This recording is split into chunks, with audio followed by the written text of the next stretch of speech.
Mehmet Oz is running against John Fetterman. Dr. Oz joins us tonight. Doctor, thanks so much for coming on. This is one of those races that I'm not sure people are paying attention to, but the deeper you look into this guy, the more shocking it is that he's running for public office. How is this happening, do you think? Well, let me just give you a few examples, and I'll give you my diagnosis. He puts himself above others and the law. He does it continuously. It's what he's done throughout his career. For example, he's backed massive middle-class tax hikes, but these tax hikes don't affect him because he's not paid his taxes 67 times. Think about that. You want middle-class tax hikes, but you're not paying your own 67 times. He cares about I'm sorry. Let me just stop you there. I didn't know that. So this is a guy who was supported by his parents until he was 49 years old. He's a rich kid. 49 years old. He's taking money from his parents. And he hasn't paid his taxes? How does that work? How is that allowed? It's stunning to me. He had a nonprofit, and he also has some properties he owns, but he's got tax liens. He ignores them. He said they fell through the cracks.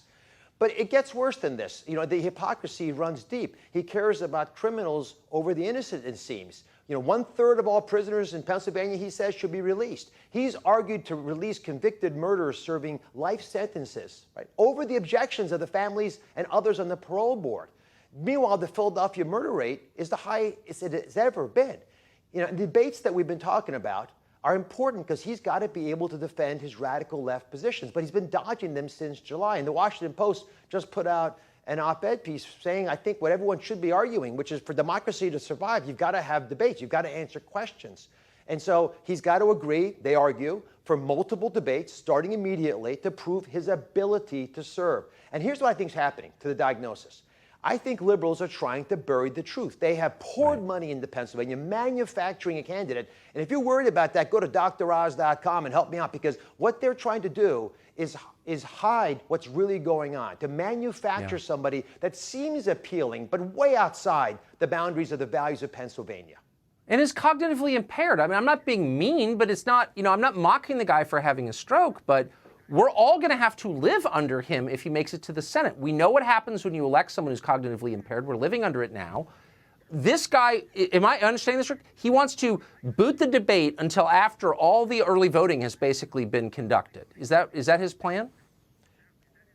He has not agreed to a debate. Debate agreement means you have a date, a time, a location, a moderator. That's not what's happening here. He has not agreed to a debate. And here's what I've been challenging him on. I'm saying, listen, either you're healthy enough to debate because your team keeps saying you're healthy, and you want to hide these radical ideas you've been throwing out there on Twitter, which you can't do, right? Or you're lying about your health. Either way, we need to know the truth. But there's no way for voters in Pennsylvania to understand what this man stands for, because he's not been able to defend these positions. By the way, I can keep going. He wants open borders and to legalize all drugs. Meanwhile, we've got the biggest open-air drug market ever in Philadelphia.